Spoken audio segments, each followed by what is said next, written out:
Hello guys, welcome back to all of you. कैसे हैं आप सभी? I hope you all are doing well in life.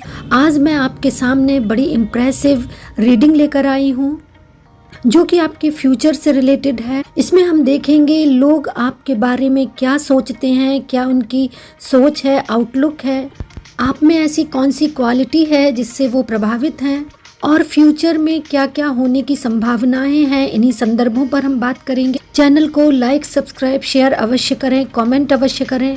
That will be beneficial for you. आपके द्वारा भेजे गए comment, like, share, subscribe reading को और अधिक इफेक्टिव बनाते हैं क्योंकि उससे एनर्जी क्लेम होती है।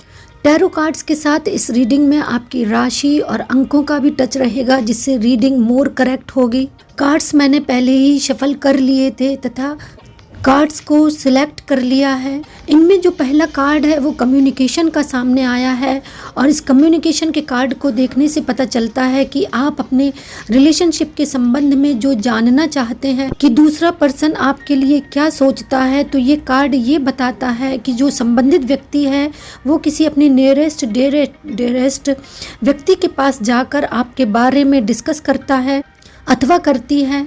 तथा इस कम्युनिकेशन के कार्ड से ये भी पता चल रहा है कि वे अपने नियरेस्ट, डेरेस्ट और सीनियर तथा वाइजेस्ट पर्सन के पास जाकर आपके बारे में डिस्कस करते हैं तथा आपके बारे में एक आउटलुक बनाने में हेल्प ले रहे हैं। कुल मिलाकर और सरल शब्दों में कहें तो मेंटल, साइकोलॉजिकल गाइडेंस और काउंसलिंग का इवेंट चल रहा है जो कि आपके रिलेशनशिप को डायरेक्शन देने में सहायक सिद्ध होगा। दूसरा जो कार्ड है वो इमोशन से रिलेटेड है। इसमें ये बात जानने योग्य है कि यदि आप रिलेशनशिप में आगे बढ़ना चाहते हैं तो आपके सामने कंडीशन रखी जाएगी। वो कंडीशन किसी भी प्रकार की हो सकती है। उस कंडीशन में आपको चीज़ों को शेयर करना होगा। इस प्रकार से हम कह सकते हैं कि जो कार्ड्स हैं वो ये बता रहे हैं कि ऐसे में आपकी स्थिति ये है कि आप दूसरे की ओर पॉजिटिव एक्सपेक्टेशंस से देख रहे हैं कि दूसरा व्यक्ति आपके बारे में पॉजिटिव निर्णय ले। यदि व्यक्तिगत रूप से आपके बारे में जो कार्ड्स बता रहे हैं उनके बारे में कहें तो आप अपने जीवन में एक्स्ट्रा एक्टिव हैं, इंटेलिजेंट हैं, स्मार्ट हैं, चीज़ों को हैंडल करना जानते हैं, लेकिन इस समय आप कश्मकश की स्थिति में हैं। अतः आपको अपने विवेक और बुद्धि का प्रयोग करते हुए दूसरे पर ज़्यादा इमोशनली डिपेंडेंट नहीं रहना होगा और दूसरे को ये भी नहीं बताना है कि आप उसके डिसीजन पर पूरी तरह से निर्भर हैं। कुल मिलाकर आपको अपने विवेक, बुद्धि और इंटेलिजेंस का सहारा लेते हुए चीज़ों को हैंडल करना है। ये मैं बता ही चुकी हूँ कि आपके बारे में लोग डिस्कस करते हैं और अपने नियरेस्ट, डेरेस्ट और वाइजेस्ट पर्सन के बारे में पास जाकर आपके संबंध में एक डिसीजन मेकिंग की प्रक्रिया चल रही है। इसके अलावा कार्ड्स शफल करने पर जो अन्य सिलेक्टेड कार्ड्स सामने आए हैं, यहाँ पर मैं आपको एक बात बताना चाहूँगी कि जो भी रीडिंग आपसे मैच करती है या आपसे रिजेम्बलेंस होती है उस रीडिंग की, तो वो आप अपने लिए समझें तथा बाकी रीडिंग दूसरों के लिए छोड़ दें। अन्य जो कार्ड्स सामने आए हैं उनमें उनके एनालिसिस से ये बात पता चलती है कि आपकी पर्सनैलिटी लोगों को कहीं ना कहीं इफेक्टिव करती है। आपका जो नेचर है वो लोगों के लिए इम्प्रेसिव करने वाला नेचर है और आप नेचर के लवर हैं तथा ओल्ड ट्रेडिशंस को कहीं ना कहीं पसंद करते हैं। अन्य जो कार्ड्स हैं वो जो सिलेक्ट हुए हैं उनके आधार पर ये कहा जा सकता है कि लोग आपके बारे में हमेशा निगेटिव होने की ज़रूरत नहीं है। जो लोग हैं वो आपके बारे में कहीं ना कहीं पॉजिटिव आउटलुक भी रखते हैं। ये वो कार्ड्स हैं जो कि आपके पोटेंशियल को प्रदर्शित करते हैं तथा ये बताते हैं कि आप में जो सिचुएशन है उसको हैंडल करने की क्षमता है और जिस भी सराउंडिंग में, एनवायरनमेंट में या सिचुएशन में आप जब भी होते हो उसके आधार पर आप अपनी पॉजिटिव वाइब्रेशंस के द्वारा तथा सेल्फ एफर्ट के द्वारा अपने सराउंडिंग को, अपने वातावरण को, अपने आसपास के लोगों को पॉजिटिवली प्रभावित करते हो तथा लोगों से ये अपेक्षा करते हो कि वे भी आपके प्रति पॉजिटिव रहें। यानी आप दूसरों के लिए हेल्पफुल हो तथा अपने लिए भी यही चाहते हो। इसके अलावा जो अन्य कार्ड से सफल हुए हैं जिनके आधार पर जो एनर्जी निकल कर सामने आ रही है उससे ये पता चलता है कि आप सिंपलिसिटी में या सिंपल लिविंग में भरोसा करते हो, विश्वास करते हो तथा आपकी सिंपलिसिटी को देखकर, आपकी पॉजिटिव वाइब्रेशंस को देखकर कई बार लोग आपको अंडर एस्टिमेट कर जाते हैं। क्योंकि आप प्रदर्शन में विश्वास नहीं करते हो और यही कारण है कि लोग आपकी कैपेबिलिटी, आपकी योग्यता, आपकी क्षमता को देखकर प्रभावित हो जाते हैं। लेकिन जब वही लोग आपकी सिंपल लिविंग को देखते हैं तो कहीं ना कहीं उनके मन में आप रिस्पेक्ट का विषय भी बन जाते हो कि आप में इतनी योग्यता है, पोटेंशियल है, कैपेबिलिटी है, उसके बाद भी you believe in simple living. यही बात लोगों को अट्रैक्ट भी करती है।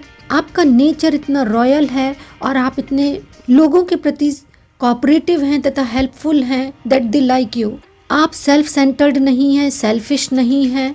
नेक्स्ट जो कार्ड है वो अंडरस्टैंडिंग का सामने आया है। इसके एनालिसिस करें या इसके बारे में हम विस्तार से डिस्कस करें तो ये पता चलता है कि आपके आसपास जो भी लोग हैं वो आपकी भावनाओं को, आपकी फीलिंग्स को समझते हैं, वे आपकी कंपनी को पसंद करते हैं। और सिमिलरली आपका भी ये नेचर है, चूँकि ये जो कार्ड है वो इमोशन और अंडरस्टैंडिंग का है, तो जो आप हैं आपकी भी पर्सनैलिटी ऐसी है कि आप लोगों की प्रॉब्लम्स को समझते हैं, उनकी प्रॉब्लम्स को सुनकर उनको अंडर एस्टिमेट नहीं करते हैं, उनको डिस्करेज नहीं करते हैं। यही कारण है कि आसपास के लोग आपको अपनी प्रॉब्लम शेयर करने में, अपनी भावनाओं को बताने में कोई गुरेज नहीं करते हैं। That's why people like you so much, they like your company also. अन्य जो सिलेक्टेड कार्ड्स निकल कर सामने आए हैं उनका एनालिसिस करें तो ये पता चलता है कि मेष, वृषभ, धनु, मकर और कुंभ तथा मीन राशि वाले लोगों की जो फाइनेंशियल कंडीशन है वो और अधिक स्ट्रांग होने वाली है। आने वाला समय आपके लिए फाइनेंशियल दृष्टि से बेनिफिशियल रहेगा।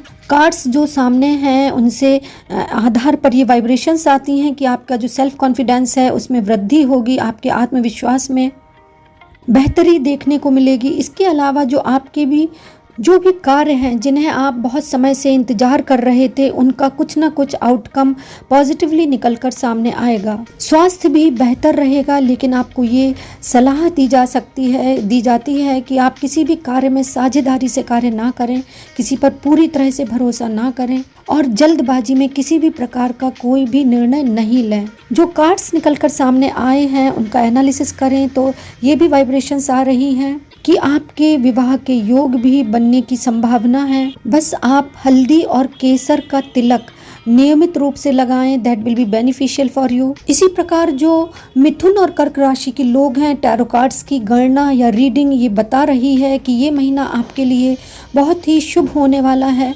आने वाले समय में आपके फाइनेंशियल टास्क के जो रिजल्ट्स हैं वो बहुत अच्छे आने वाले हैं। टैरो कार्ड्स की जो रीडिंग सामने आ रही है उसके आधार पर ये भी कहा जा सकता है कि आपको अपने वांछित लक्ष्य को प्राप्त करने के लिए बहुत अधिक परिश्रम करना पड़ेगा और इसके आधार पर ही कोई निश्चित निर्णय आ सकेगा। कहा भी गया है there is no gain without pain. इसके अलावा यदि फैमिली पर्सपेक्टिव में बात करें तो किसी भाई बंधु से आपके मनमुटाव होने की संभावनाएं हैं। कई बार ऐसा भी होगा कि जो व्यर्थ की यात्राएं हैं वो आपको करनी होंगी और जिनके जो आउटकम हैं वो बहुत अधिक बेनिफिशियल नहीं रहेंगे। अतः व्यर्थ की यात्रा करने से बचें, अपने टाइम का यूटिलाइजेशन करें। जो कार्ड्स सामने आए हैं जिनके आधार पर यदि डिस्कस करें तो कर्क राशि के जो जातक हैं उनकी मानसिक स्थिति में सुधार देखने को मिलेगा। इसके अलावा ये भी देखने में आ रहा है कि आपको एंसेस्टर प्रॉपर्टी और एक्वायर्ड प्रॉपर्टी में लाभ मिलने की भी संभावनाएं हैं। जो लोग कॉम्पिटिटिव एग्जाम्स की प्रिपरेशन कर रहे हैं या इसके अलावा जो भी अपनी जॉब में प्रोग्रेस चाहते हैं उनके लिए ये जो आने वाला वक्त है वो पॉजिटिव रहेगा। अच्छे रिजल्ट्स सामने आने की संभावना है। कार्ड्स जो सिलेक्ट हुए हैं उनके आधार पर ये वाइब्रेशन भी सामने आ रही है कि आपको दूसरे का भरोसा या विश्वास जीतने के लिए स्वयं भी प्रयत्न करना होगा। चीज़ों को ऐसे ही नहीं छोड़ने देना है बल्कि पॉजिटिवली, साइलेंटली अपने कार्यों को भी करना है। कुछ इस तरह से आप ऑर्गेनाइज करें कार्यों को कि चीज़ें बेहतर तरीके से हैंडल हो जाएं और उनके जो आउटकम है वो बेनिफिशियल रहें, लेकिन दूसरे के संबंध में भी हानि ना हो। कार्ड्स जो सामने आए हैं उनके आधार पर यदि डिस्कस करें तो ये बात भी है कि कहीं ना कहीं जो आपका टेम्परामेंट है वो गलत चीज़ों को लेकर बहुत हाई हो जाता है या हाई टेम्पर्ड हो जाते हैं आप। तो इन चीज़ों को हैंडल करने का एक तरीका ये है कि आप साइलेंट रहकर या म्यूचुअल डिस्कशन और कन्वर्सेशन के माध्यम से चीज़ों को शॉर्ट आउट कर सकते हैं। कई बार ऐसा भी होता है कि परिस्थिति यदि बहुत अधिक लड़ाई झगड़े की बनती है तो ऐसे में आपको शांत रहना है, आपको चुप रहना है, क्योंकि कई बार एक पक्ष यदि चुप रह जाता है तो दूसरे पक्ष पर ये इम्पैक्ट पड़ता है कि सामने वाला व्यक्ति हमसे चुप रहा, शांत रहा, उसने लड़ाई झगड़ा नहीं किया या हमारी गलत बातों का गलत उत्तर नहीं दिया। तो ऐसे में आपकी जो पर्सनैलिटी है वो दूसरे पर अच्छा इम्पैक्ट डालती है। इसके अलावा सराउंडिंग में भी इसका पॉजिटिव इम्पैक्ट पड़ता है। तो हर चीज़ को लेकर बहुत अधिक पॉजेसिव भी नहीं होना है और लड़ने की जो संभावना है उनको भी निगलेक्ट करना है। अपने लिए बेहतरी के लिए प्रयास अवश्य करना है, लेकिन हर कार्य लड़ाई झगड़े से सिद्ध होगा ऐसा नहीं है। इसके अलावा आपको ये भी सजेशंस दिया जाता है, जो कार्ड्स निकल कर सामने आए हैं, कि जो भी आपके ड्रीम्स हैं, एम्बिशंस हैं, यदि उनकी आउटकम पॉजिटिव नहीं आती है, आपकी दूसरे से बहुत सारी अपेक्षाएं थीं जिन पर फुलफिलमेंट नहीं आया है सामने, तो आपको डिसअपॉइंट नहीं होना है, क्योंकि चीज़ें समय के साथ अपने आप कई बार बेहतर डायरेक्शन को प्राप्त कर लेती हैं। और एक बात दिमाग में हमेशा रखिए कि जो भी होता है बेहतरी के लिए होता है, अच्छे के लिए होता है। तो आपको ऐसा लग रहा हो कि इसका ये आउटकम आना चाहिए था, हो सकता नेचर को आपको और अधिक बेनिफिशियल जो एक्सपेक्टेशंस हैं या जो रिजल्ट्स हैं वो देने हों। और यही कारण है कि कई बार निकटगामी जो परिणाम है वो निगेटिव भले ही लगे, लेकिन दूरगामी दृष्टि से वो पॉजिटिव होता है।